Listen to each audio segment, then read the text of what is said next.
네, 반갑습니다. 자, 오늘은 반야신경 수업 두 번째 시간이고요. 전번 시간에는 이제 이 비분을 했거든요. 반야신경의 제목과 함께 관자재보살이, 이 관자재보살은 이근을 원통한 분이 관자재보살이거든요. 이근 원통이라는 게 무슨 말이냐면 귀로 들리는 경계로서 깨달음을 얻으셨다 이 소리예요. 이근으로 원통, 원만하게 통했다 이 말이에요. 그 얘기는 무슨 얘기냐면 관세음보살은 듣기만 하면은 안다 이 말이에요. 환히 안다. 그래서 관이라는 게 볼 관자거든요. 소리를 듣고 볼 수 있다는 거예요. 그 말이죠. 그러니까 결국 이 관세음보살의 의미는 나를 부르는 관세음보살을 일심으로 부르는 소리를 들으면 그 사람이 어떤 어려움에 처해 있는지를 그냥 소리만 들으면 안다는 거예요. 훤히 안다. 그래서 관세음보살이에요. 또 관자재보살이라고 하는 것은 그 관세음보살, 관자재보살을 같은 이름이다. 그리고 이제 현장 스님이 번역한 곳에는 관자재보살이라고 하는 이유는 그 당태종인 이세민과 관련이 있다는 뜻이었고요. 깊은 반야바라밀다를 행할 때에 깊은 반야바라밀다라는 것은 깊은 공의 체험을 할 때란 뜻이에요. 깊은 반야바라밀다를 행할 때라는 건 지혜를 완성할 때란 뜻이거든요. 어떻게 지혜를 완성해요? 공을 깨달아야 지혜를 완성할 수 있는 거예요. 뭐 공을 깨닫는다는 건 어떤 뜻이냐면 우리가 깨달음이라는 거 얻으려면 이 공이라는 것이 먼저 터득돼야 돼요. 온몸으로 말하자면 그 사무치게 그 공이라는 게 몸으로서 몸소 체득이 돼야 된다 이 말이에요. 그냥 이치로는 아 그래 다 비워야 되고 다 없는 거야 다 허상이야 뭐 이렇게 얘기할 수는 있지만 실상으로 내가 그 공에 대한 것을 깨달아서 몸소 어떤 것도 집착할 수 없다는 사실을 자기 몸에서 본연하게 느껴서 그게 알아차려졌을 때를 우리 반야바라밀다를 행할 때라고 얘기하는 거예요. 조견 오온계공, 오온이 오온이라는 것은 색수상행식이라고 하는 그 오온이 모두 공하여져서 공함을 비춰보아서 공함을 비춰본다는 것은 이 나의 몸뚱아리에 구성되어 있는 육신과 물질, 정신, 몸과 마음이라고 하는 것이 다 실체가 없음을 비춰본다는 거예요. 나의 실상을 비춰보니 텅 비어 있다는 사실을 알게 되어서 도일체구액 모든 괴로움과 액난을 건너느니라. 여기서 이제 해석이 참 묘한데 옛날에는 고통에서 건지느니라 이렇게 했어요. 해석이. 그러다가 이제 막 그 건진다고 하는 표현이 왜 나오냐면 도일체고액이니까 이 도자가 제도할 도자거든요. 중생을 제도한다 할 때. 그러니까 일체 고액을 제도한다는 의미로 건지느니라 이렇게 했는데 말이 좀 애매하죠. 고통을 건진다? 이 말도 좀 안 맺고. 만약에 건진다라고 할 때는 어떤 목적어가 뭐 사람이 되거나 그죠? 중생을 건진다, 제도한다 이렇게 해야 맞는 말인데 고통을 건진다는 표현이 좀 어색하잖아요. 이걸 고민하다가 요새는 이제 고통에서 건너느니라 이렇게 표현을 해요. 이제 건널 도자를 쓰는 거지. 이게 건너간다는 뜻도 있으니까. 그럼 예를 들어서 바람일다라고 했을 때 제가 저번 시간인가 얘기했을 건데 차 안의 언덕에 이 언덕에서 저쪽의 언덕 피안의 언덕으로 건너가게 해주는 것이 바람일이다 이렇게 얘기했잖아요. 그럼 바람일이라고 하는 말은 도피안이라는 의미가 있거든요. 피안으로 건너가게 해준다. 그때 도라고 하는 의미가 건너가게 해준다는 의미거든요. 그래서 이 일체 고액을 건너느니라 이렇게 표현한 거죠. 사실 고통이라는 거는 없애는 것이지 건너는 건 아니잖아요. 여기서 표현이 좀 애매한 표현이긴 해요. 이게 이제 저번 시간까지 한 이 부분의 내용이었어요. 자, 오늘은 이제 파사분, 두 번째 반야신경의 파사분인데, 이 파사분은 이 반야신경의 핵심 구절들이 담겨 있고요. 파사라고 하는 말은 삿된 걸 깨뜨리는 분이다 이 말이에요. 삿된 걸 깨뜨린다는 건 뭐예요? 결국 이 반야신경의 핵심이 드러난다는 뜻이고, 반야신경의 핵심은 주로 이 금강경에서 나오는 말처럼 즉비의 논리다 이렇게 표현해요. 즉비. 즉비라는 건 뭐예요? 모든 걸 부정한다 이 말이에요. 아니다 이렇게 부정하는 논리를 갖는 게 이 반야신경에도 고스란히 담겨 있어서 부정의 논리를 가지고 있다. 그 부정으로서 실체를 한번 보세요. 이 현상계가, 존재하는 현상계가 전부 다 실체가 없음을 알아야 되겠는데, 그걸 모르니 이 현상계를 계속 부정하는 거예요. 너가 존재하는 게 실제가 아니다.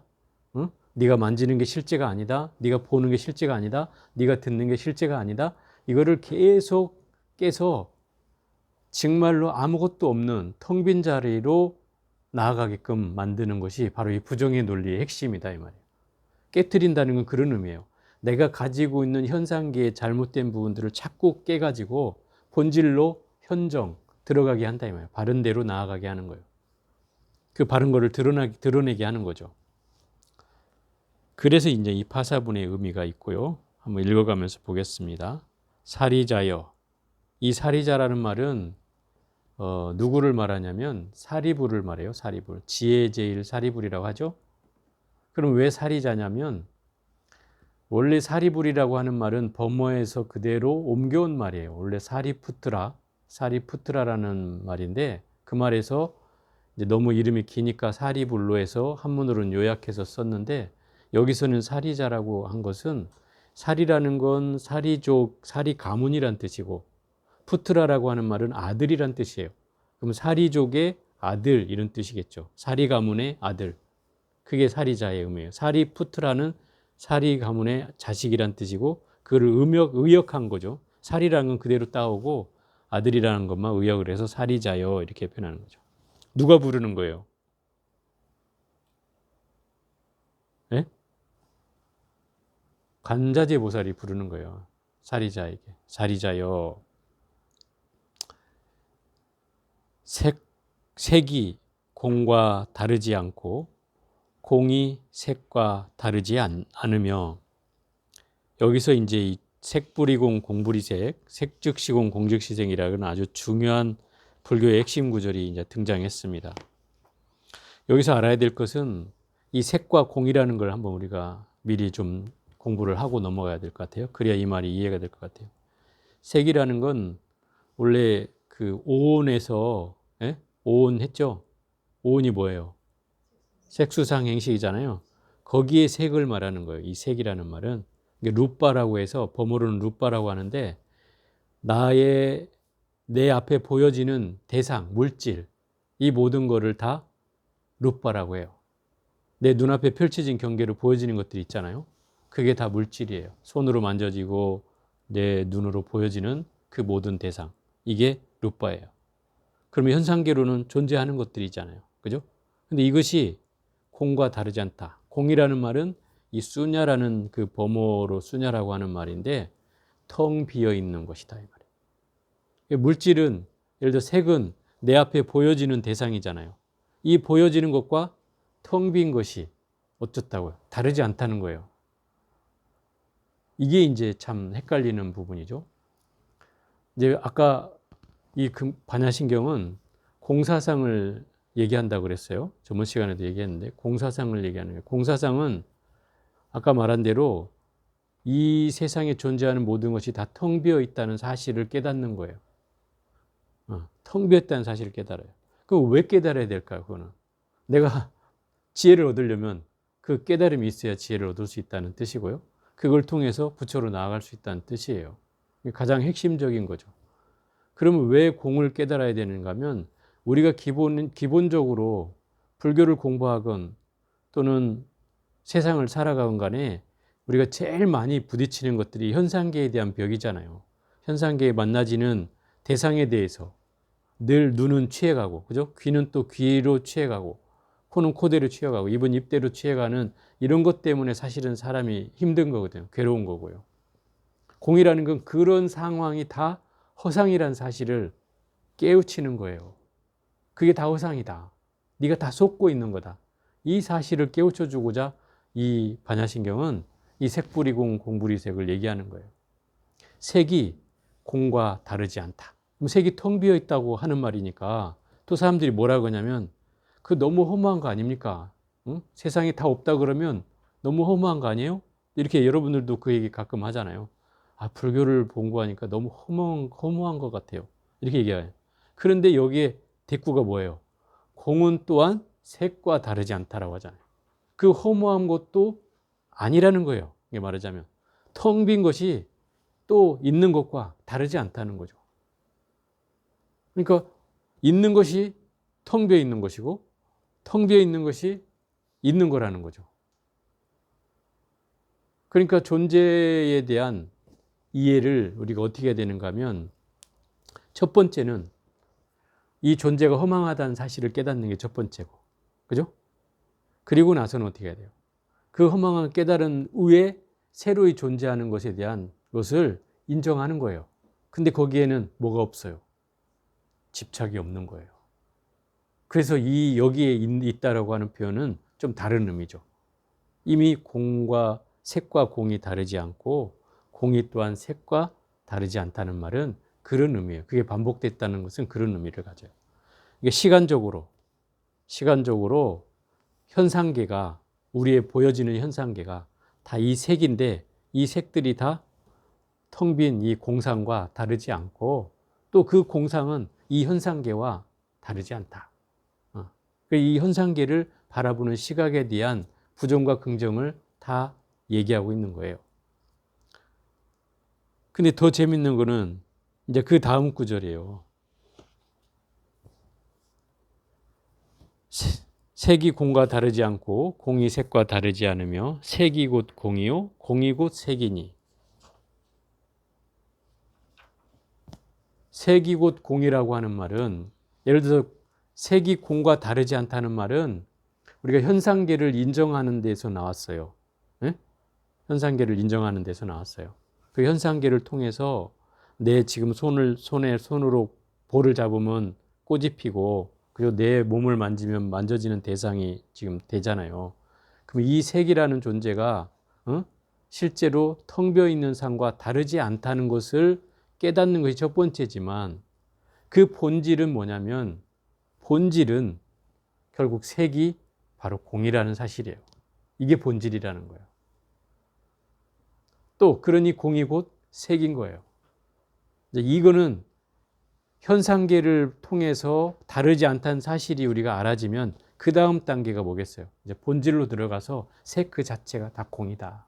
공 자체가 바로 색이다. 이걸 알아야 된다는 거예요. 그럼 내가 곧 공이요. 내가 곧 색이다. 이 사실을 알아차려요. 바로 그대로 내가 색이 되고 바로 그대로 공이 된다는 뜻이죠. 이런 논리가 이 반야신경에는 서고 있다는 거예요. 예전에 어떤 영화 제목에 아마 이 색즉시공이 나왔는데 그때 색은 이제 좀 우리가 말하는 물질로 개념으로 치는 게 아니더라고 보니까 약간 다른 이성적인 걸로 이렇게 하는 영화를 저 내용은 잘 모릅니다만 제목이 그런 것 같더라고요. 수상행식도 또한 그러하니라 이랬어요. 여기서 잘 들어야 되는 게 색이 제가 분명히 색수상행식의 색이라고 했잖아요. 그러면 수상행식의 수라고 하는 것도 또한 공한 것과 다르지 않고 공한 것도 또한 수와 다르지 않으며 수가 곧 공이요 공이 곧 수이니라 이 말이 되는 거예요. 이해가 되죠? 또 상이 공과 다르지 않고 공이 상과 다르지 않으며 색이 곧 상이 곧 공이요 공이 곧 상이다. 이 말이 서는 거예요. 또 행이 공과 다르지 않고 공이 행과 다르지 않으며 행이 곧 공이요 공이 곧 행이다. 이 말이 서는 거예요. 또 식이 공과 다르지 않으며 공이 식과 다르지 않네. 또 식이 곧 공이요 공이 곧 식이니라.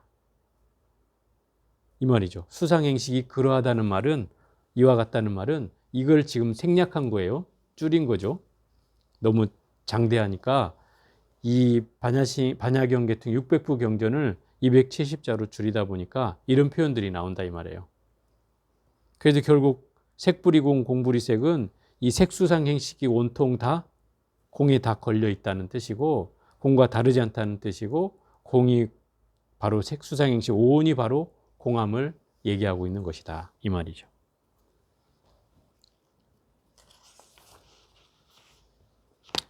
사리자여 시제법공상 모든 법은 공하여 불생불멸 나지도 멸하지도 않으며 불구부정 더럽지도 깨끗하지도 않으며 불구부정 부중불감 늘지도 줄지도 않느니라. 이게 이제 중도를 얘기하는 구절인데요. 중도라고 하는 것은 이런 뜻이에요.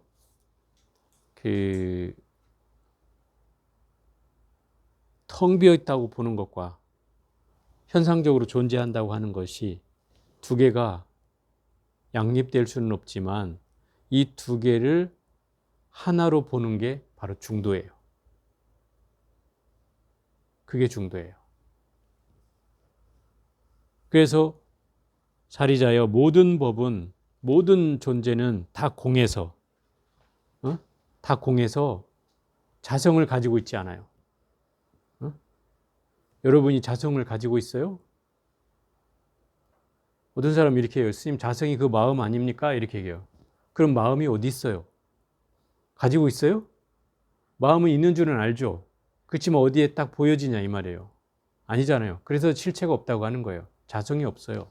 이 반야라는 것이 그렇다 이 말이에요. 지혜라는 것이 바로 무자성이에요.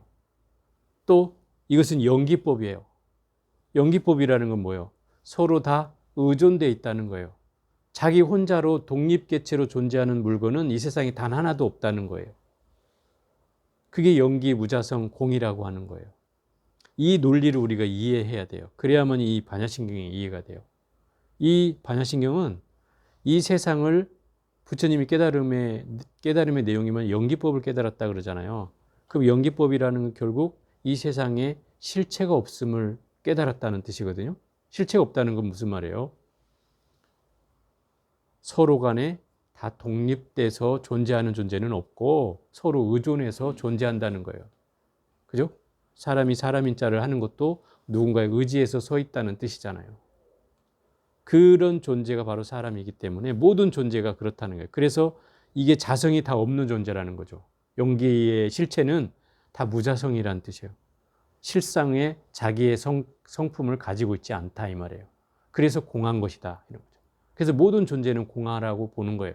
이걸 깨달아야 우린 지혜를 얻는 거예요. 이걸 깨달아야 지혜를 얻는 거다 이 말이에요. 그래서 이 제법공상은 모든 법이 공하여 생하지도 멸하지도 않는다. 불생불멸이다 이 말이에요. 이게 이제 육부중도의 첫 번째 중도인데 생과 멸이 없다는 거죠. 생멸이 없는 거예요. 우리는 태어나고 죽는 바가 있잖아요. 이건 현상계에서 보여지는 경계예요. 생멸이 있지만 실상으로 보면 생멸이 없어요. 오고 가는 바가 없어요. 우리 현상계로 왔다 갔다라고는 충분히 이해해서 태어났다, 뭐 생일 잔치도 하고 죽었다, 뭐 돌아가셨다고 상같이 가기도 하지만 결국 그건 현상계의 일이고 실상으로 보면 온 바도 없고 간 바도 없다. 태어난 바도 없고 사라진 바도 없다. 이게 불생불멸이에요. 또 불구부정. 우리는 이 사바세계를 예토라고 해요. 예토. 예토는 더러운 땅이란 뜻이고 또 저 극락세계를 정토라고 한단 말이에요. 그죠? 깨끗한 땅이란 뜻이에요.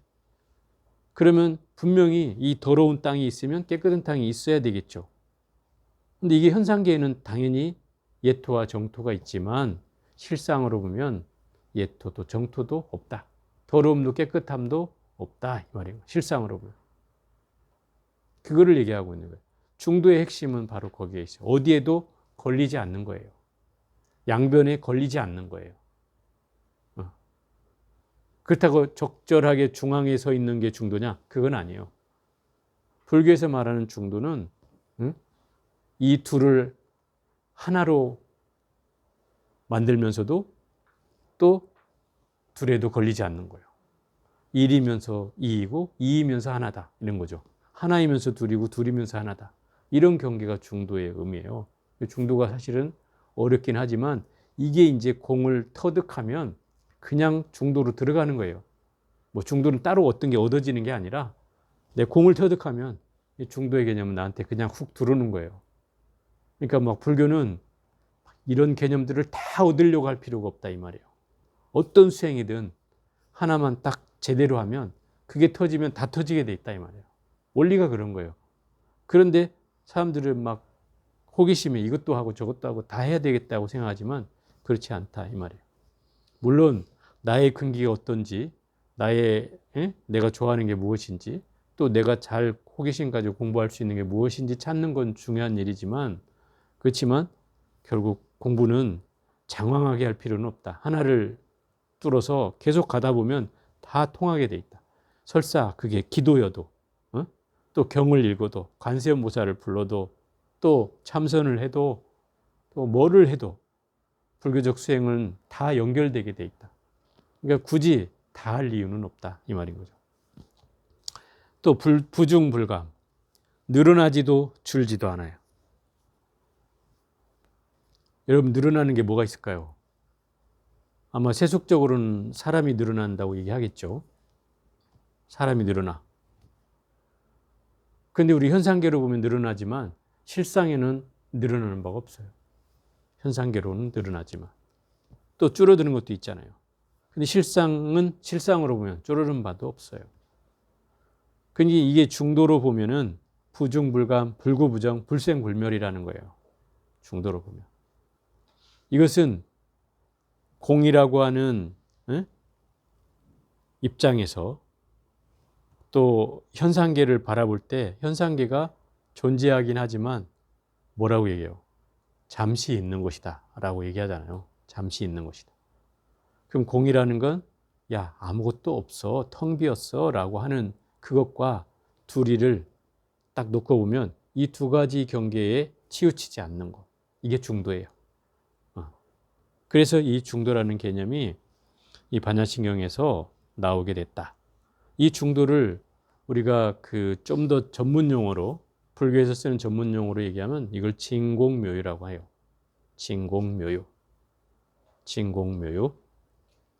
진공은 참진자, 텅빌자라 참으로 텅 비어 있는 상황에 깨달음을 얻으면 그 다음부터 보여지는 세계는 묘하게 존재하는 세계다 이 말이에요.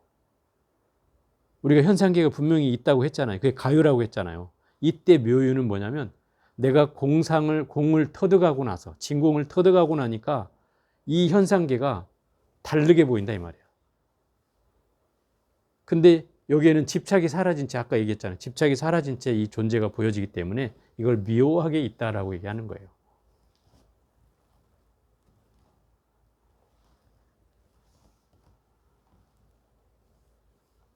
그래서 이제 이 공이라는 거를 그 진리 입장에서 보면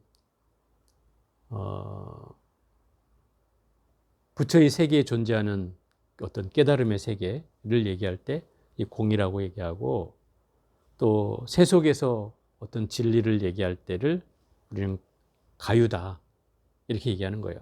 그럼 이 두 가지를 하나로 보는 경계가 바로 중도다. 그렇게 얘기하는 거죠.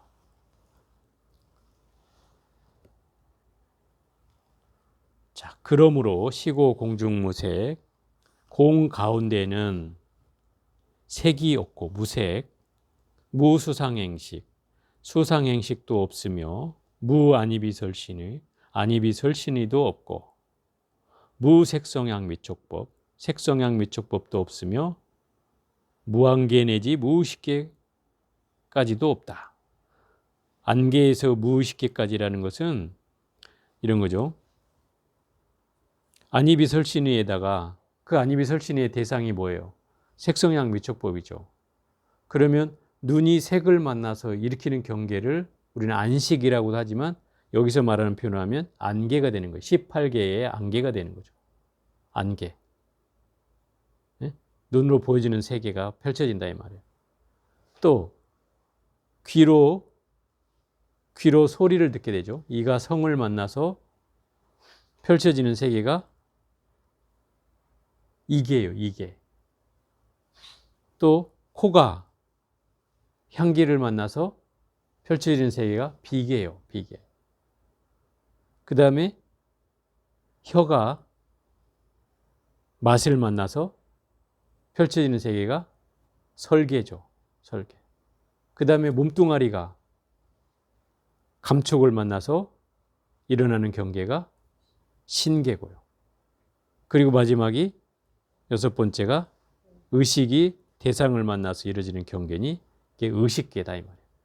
그래서 무한계 내지 무의식계라는 말은 안계에서 이계, 비계, 설계, 신계, 의식계까지를 얘기하고 있는 거다 이 말이에요. 내지라는 말은 거기가 지금 함축되어 있는 거예요. 그러니까 18개를 얘기하고 있는 거죠. 안이비설신의에다가 색성양 미촉법에다가 안식, 이식, 비식, 신식, 설식, 의식까지가 18개니까 그 18개까지도 다 없다. 어떻게 봤을 때 없느냐? 공 가운데는 이렇게 했잖아요. 공으로 본 가운데는 뭐가 없다? 색수상행식도 없고 안이비설신의도 없고 색성양 미촉법도 없고 안계, 이계, 비계, 설계, 신계, 의계 등 6개, 18개도 없다. 이 말이거든요. 그죠? 공으로 보니까 그렇다는 거예요. 공으로 보니까. 그냥 현상계로는 우리는 분명히 안이비설신의가 있고 다 있지만 공으로 보니까 색수상행식도 없고 안이비설신의도 없고 색성양 미촉법도 없고 18개도 없더라. 이 말이에요. 그 얘기는 집착할 바가 없다는 뜻이죠. 공으로 보면 그렇다는 거예요. 공으로 보면. 우리는 현상계에 끄달려 사니까 공으로 보지 못하니 안이비설신의가 있고 색성양 미촉법이 있고 오온이 있고 다 있다고 얘기하지만 그러나 공으로 보면 이건 다 없는 것이다. 그 없다는 팔은 바로 이런 거예요. 공으로는 아까 제가 부정의 논리라고 했잖아요. 무조건 있는 존재를 다 깨트려서 그 실체를 다 없애고 본다 이 말이에요. 그래야지 그곳에 드러나는 것이 참으로 존재하는 거라고 얘기하는 거다. 자, 다음은 무무명. 무명도 없고 영무무명진, 무명이 다함까지도 없으며 내지, 여기 또 내지가 또 나왔어요. 무노사, 늙고 죽음도 없고 영무노사진, 늙고 죽음이 다음까지도 없고. 자, 무명에서부터 지금 12연계를 다 얘기하고 있는 거예요. 12연계. 무명, 행, 식, 명색, 유깁, 촉, 수, 애, 취, 유, 생, 노사, 우비고네. 이렇게 해갖고 12연계예요. 그러니까 노사가 맨 마지막이죠. 그러니까 무명이 제일 처음이고요. 또 내지가 중간에 있죠. 그러니까 12개의 연기가 또한 없다 이 말이에요. 무명행식, 무명행식, 명색, 유깁, 촉, 수, 애, 취, 유, 생, 노사.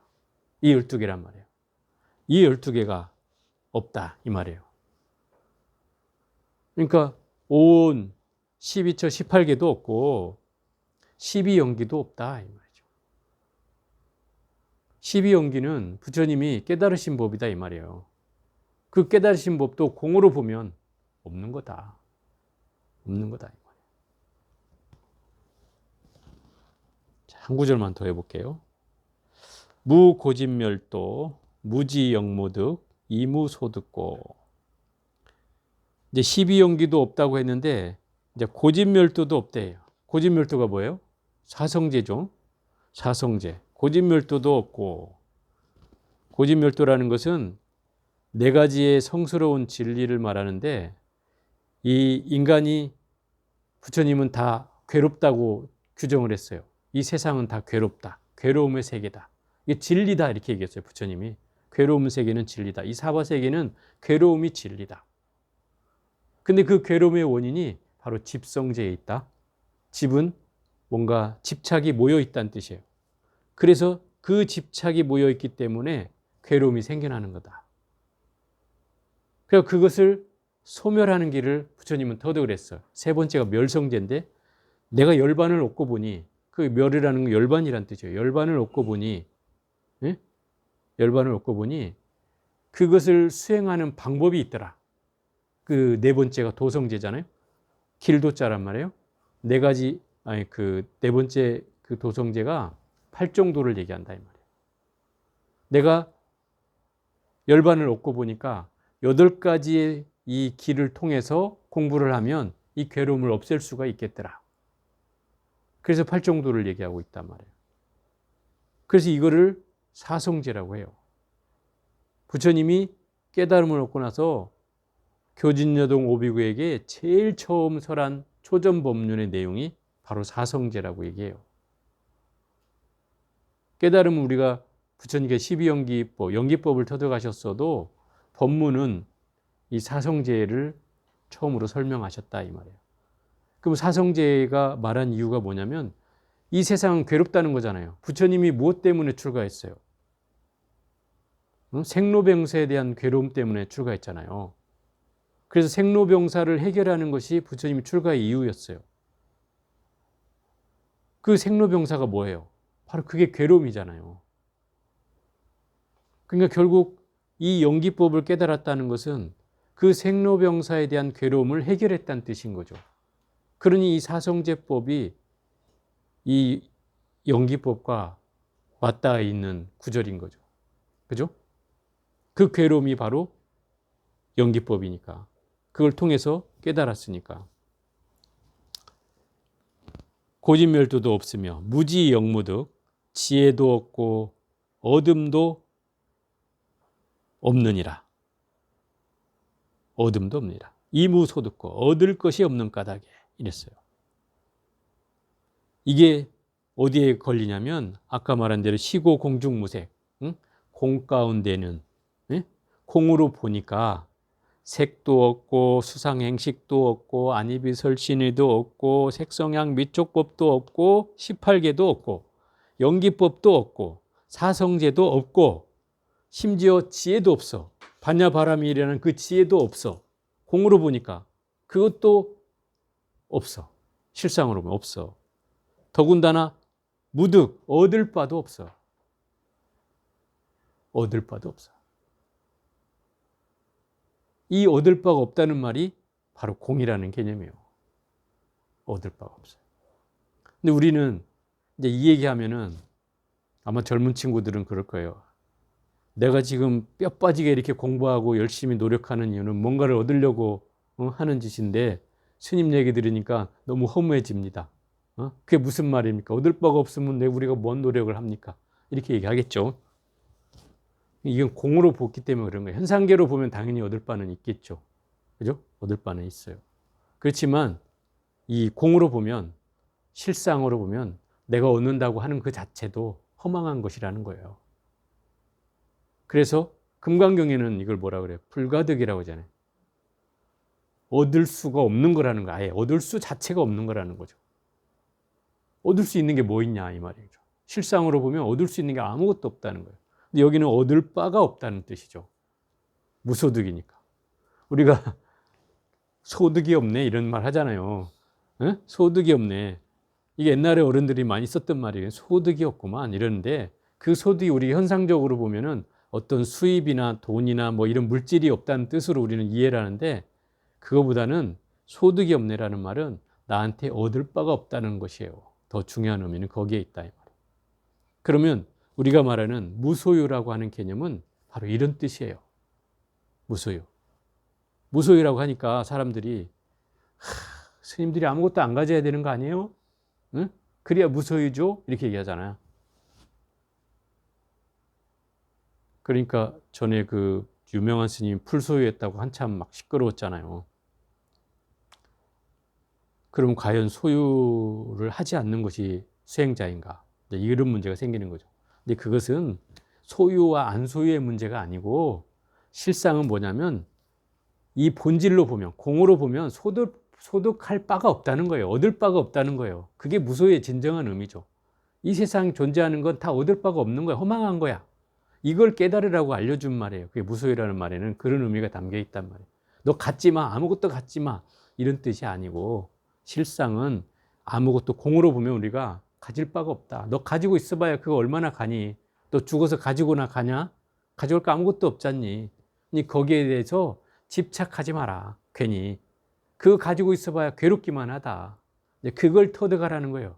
그게 무소유나 무소득이라는 의미의 진정한 의미죠. 불가득이라는 것도 맞아요. 아예 얻을 것조차 없기 때문에 굳이 노력하지도 말라는 거예요. 그건 너무 애써서 힘들어질 뿐이라는 거죠. 왜냐하면 이 금강경이나 반야신경의 핵심은 바로 집착을 내려놓는 데 이게 가장 큰 의미가 있다 이 말이에요. 그러니까 이거를 근본적으로 이 공의 입장에서 보면 어떤 것도 내 집착의 대상이 되지 못한다는 것을 아주 통렬하게 이걸 깨뜨려주고 있는 거죠. 우리의 의식 구조를. 그게 바로 이 파사본에서 얘기하는 경의 핵심이에요. 결국 이 반야신경은 제가 네 부분으로 나누어졌다고 했잖아요. 이 두 번째 구절이 바로 반야신경의 줄거리예요. 줄거리.